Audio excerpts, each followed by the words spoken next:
Salut les amis, de retour ensemble avec Loïc, on va vous préparer à nouveau plein de contenu tout frais. En tout cas, hier c'était la journée internationale des droits de la femme et du coup, Loïc, on s'est dit qu'on allait rebondir sur les polémiques récentes qui font qu'il y a de très gros écarts encore aujourd'hui dans le cyclisme entre les hommes et les femmes en termes de rémunération.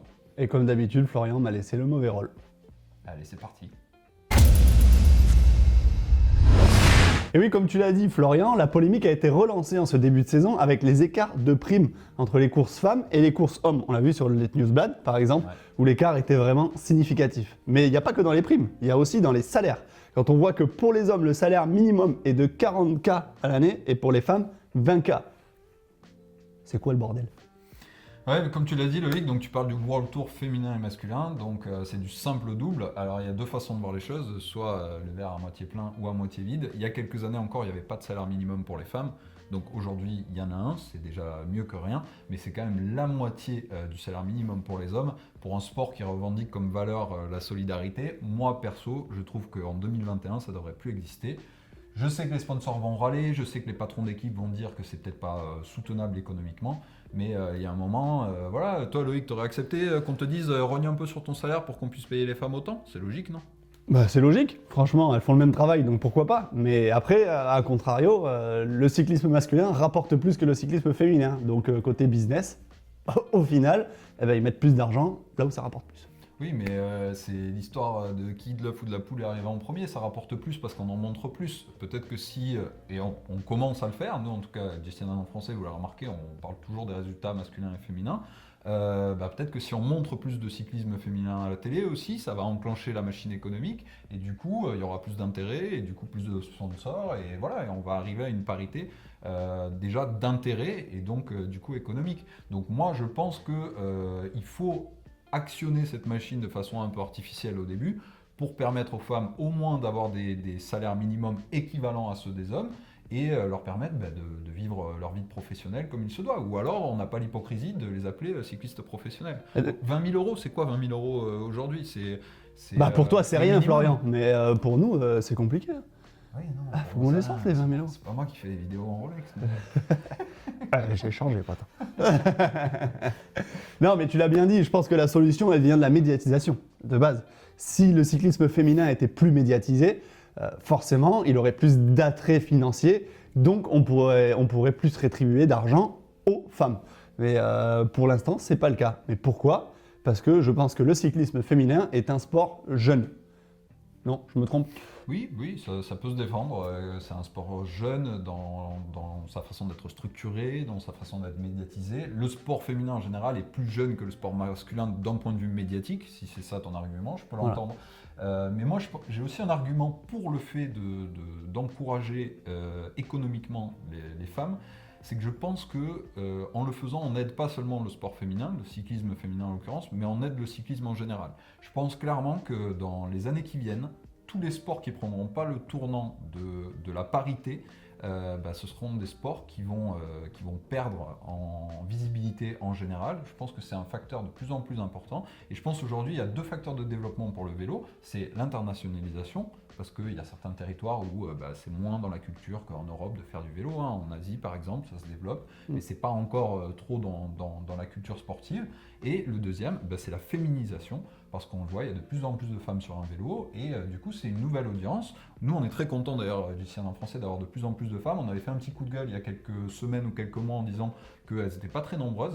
Ça commence à augmenter, on est presque à 10%. C'est pas la parité, on aimerait aussi, mais c'est bien. Donc moi, je suis pour qu'on y aille. Maintenant, concrètement, Loïc, si on demande aux hommes de contribuer au salaire des femmes, est-ce qu'ils vont accepter ? Là est le problème. Moi, je pense qu'il y aura quand même des gros soucis là-dessus. Mais le truc, c'est que, en fait, on tape sur qui ? Parce qu'il n'y a pas d'égalité dans les salaires, il n'y a pas d'égalité dans les primes. On tape sur des organisateurs, on tape sur des équipes. Mais les organisateurs, au final, on voit, il y a de plus en plus de courses hommes qui sont doublées par des courses femmes. Donc N-Newsblad qui n'existait pas, enfin voilà, Roubaix qui n'existait pas, qui va enfin avoir son Roubaix. Le week-end dernier. Strade Bianche. Donc les organisateurs, moi je pense qu'il ne faut pas leur taper sur les doigts. Au contraire, il faut les encourager à continuer dans cette démarche, à faire de plus en plus de courses femmes. Et justement, c'est ça qui va amener de plus en plus de médiatisation. Moi, je taperais plutôt sur nous, sur les médias. Bah ouais, mais les médias, c'est pas eux qui rémunèrent les femmes. Donc, si tu veux, les Mais médias. c'est eux ils qui payent font en pour sorte des- qu'elles pour soient des rémunérées droits. après. Ils payent pour des droits qui, en général, sont des packages dans lesquels tu as à la fois les courses féminines et masculines. Donc, évidemment, ils vont être intéressés en priorité, en tout cas aujourd'hui en 2021, par la course phare qui est la course masculine. Mais eux, en général, ils payent pour un package. Ils disent pas, bah, on va donner 10 pour les hommes et 1 pour les femmes. C'est pas comme ça que ça marche. Donc, après, là où on peut reprocher quelque chose aux médias, et tu as raison, c'est que souvent, ils achètent le package, mais ils rediffusent pas la course féminine. Et là, c'est pas bien. Ce qui n'est pas le cas de GCN. Hein. Si vous avez GCN+, vous avez à chaque fois systématiquement toutes les courses, qu'elles soient féminines ou masculines. Donc ça, on ne peut pas nous le reprocher. Mais c'est vrai que par le passé, bah, souvent, on mettait un petit encart ou un résumé à la fin, mais on ne donnait pas la même valorisation. Par contre, tu as fait une bonne transition, Loïc, en parlant des organisateurs, parce qu'il y a deux problèmes. Il y a les salaires et il y a aussi les C'est primes. une chose.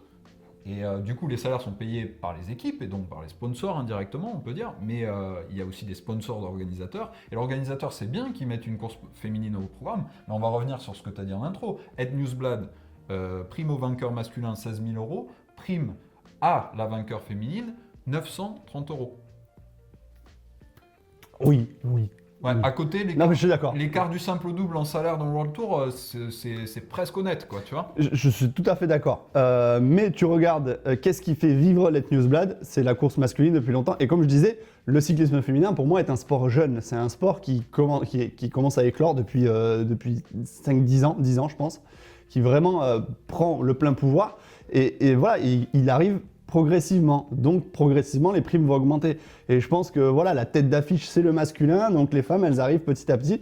Et je pense qu'avec le temps, ça va se niveler. Mais il faut juste laisser le temps au cyclisme féminin. Et c'est pareil. Je vais passer de...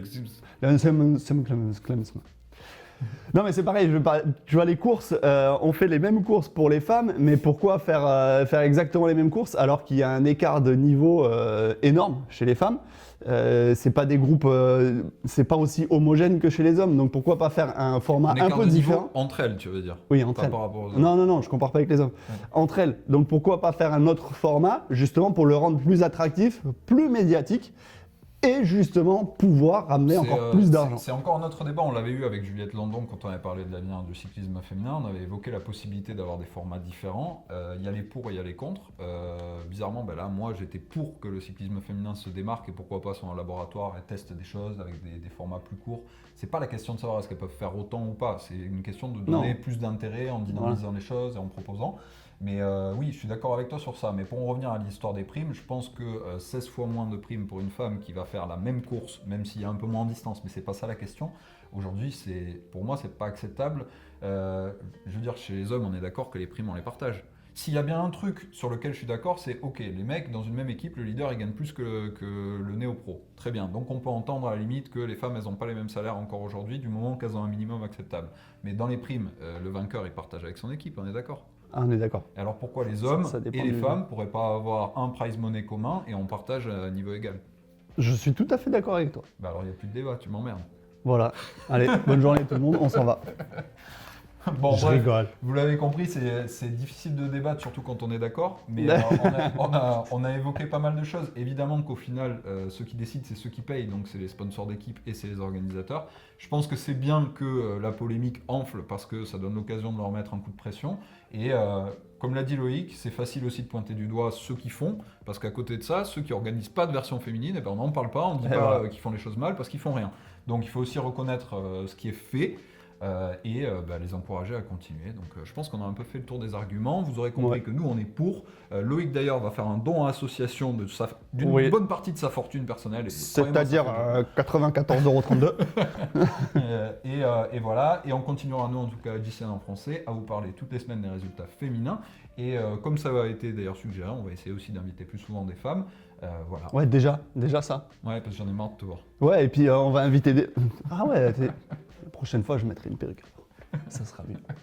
Non, mais il faudrait qu'on invite des femmes, Florian, mais c'est toi qui veux jamais, hein, parce qu'en fait, il fait genre le mec, ouais, je suis féministe et tout, et je lui dis, tu sais, ça serait bien qu'on invite une féminine, ça serait bien qu'on fasse des pro-bikes sur les vélos féminins, il fait, oh, elle nous emmerde et tout, elle veut faire comme les hommes encore.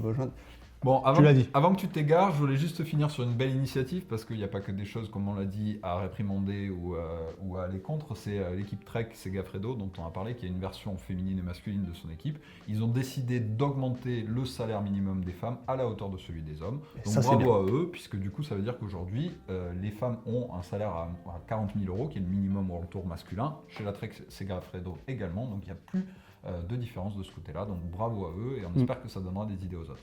On passe à l'actu, Loïc. Passe à l'actu. Et cette semaine, c'est Speedplay qui a annoncé une collab. Je dis la collab, Flo?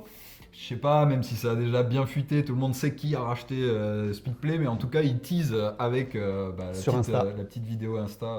Ah, c'est Wahoo, vas-y, je vous dis tout, on s'en fout.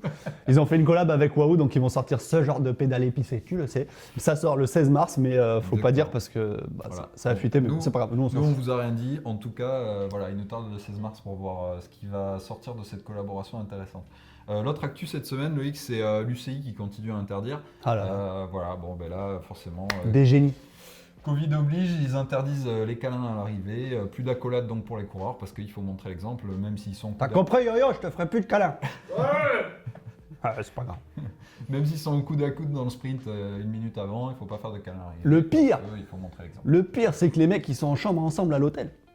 T'imagines, t'es en chambre avec ton leader, il gagne le lendemain, il veut te faire un câlin pour te dire merci de l'avoir lancé au sprint. Ouais, mais c'est le symbole, Ah, non. c'est comme ça. Hein. Regarde dans les sports collectifs, on leur demande de porter le masque sur le banc, voilà, même s'ils sont dans une bulle sanitaire qui est la même.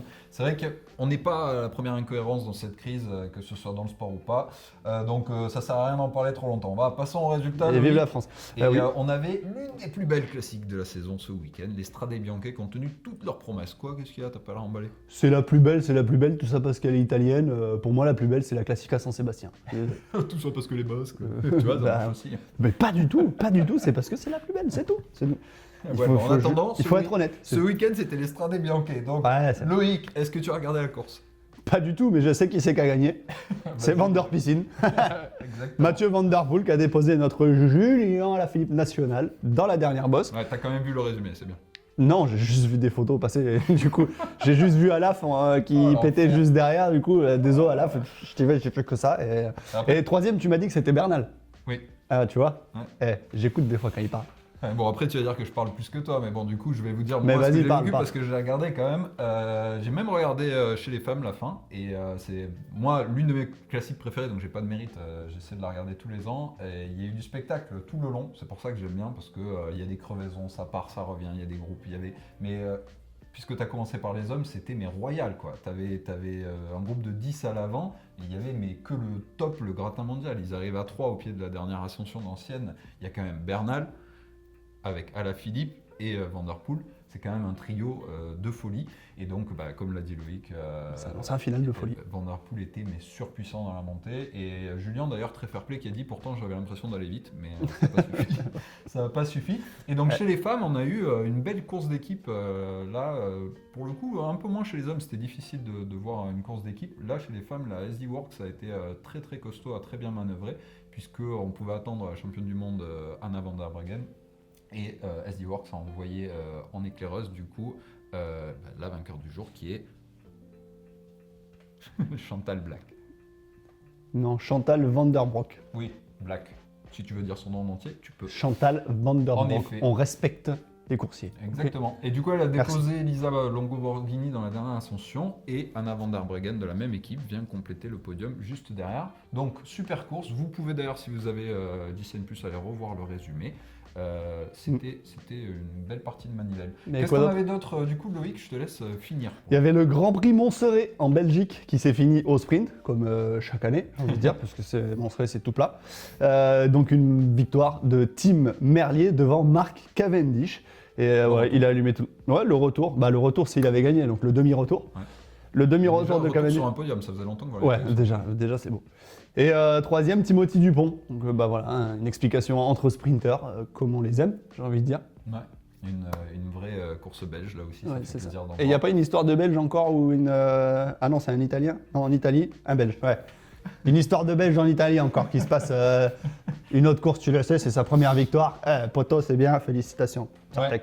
Du coup, tu as tout dit sans rien expliquer. Donc, Mais c'est parce que je sais que tu veux l'expliquer, c'est Grand ton Prix truc. Industria et Artigiano. du coup en Italie, qui a été remporté par Mauri Van Sevenant, le jeune belge de la Deceuninck Quick Step. C'est sa première victoire chez les pros, devant quand même du lourd, puisqu'il y a Bauke Mollema qui fait 2 et Mikel Landa 3. Là aussi, belle partie de manuel. Loïc, on termine par le vélo de la semaine. Il y a du nouveau et on a des annonces à faire. On a une annonce particulière à faire. Non, je le sais. T'as vu, il me regarde, genre, t'as pas appris ta leçon. Là, j'ai appris ma leçon. Non, c'est pas ça. Je voulais voir jusqu'où t'allais tenir le blanc pour qu'on perde un maximum d'audience. Mais non, ils aiment bien les blancs. Non, il y a des cadeaux. Restez. Il va faire durer le plaisir. Voilà, c'est ça. En fait, vous avez remarqué que depuis presque un mois, on élit un vélo dans chaque show, le vélo de la semaine. Et bien, on a décidé qu'à la fin du mois, maintenant, on ferait gagner un cadeau et on élirait le vélo du mois. Voilà, et il gagnera un magnifique cadeau, le propriétaire de ce magnifique vélo. Voilà, donc en fait, on fera une présélection toutes les semaines en vous proposant un vélo qui, selon nous, est le vélo de la semaine qui a été posté sur l'application du CN. Ensuite, à la fin du mois, on fera un sondage sur cette même application pour que vous décidiez de celui que vous préférez. Et son propriétaire gagnera du coup à la fin du mois de mars un magnifique suite GCN. Ouais. Comme le tien ou le mien, on verra ce qu'on a en stock. Ouais. Dites-nous si vous préférez. Voilà, et ben Loïc, la semaine prochaine, si tout va bien, on prépare une émission spéciale, quelque part, en lien avec l'actualité cycliste. On n'en dit pas trop parce que, comme vous le savez, on n'est toujours pas à l'abri que ce soit annulé au dernier moment. Donc en tout cas, on croise les doigts et la semaine prochaine, si tout va bien, on sera quelque part du côté du sud-est de la France pour une émission spéciale. Ouais, on se dit, Et du coup, Florian, il va peut-être essayer de bronzer un peu. Parce que vous l'aurez remarqué, il est quand même bien blanc. Là, l'Est, il y en a marre. Il va falloir prendre du soleil. Allez, salut les amis, à bientôt. Ciao, à mardi.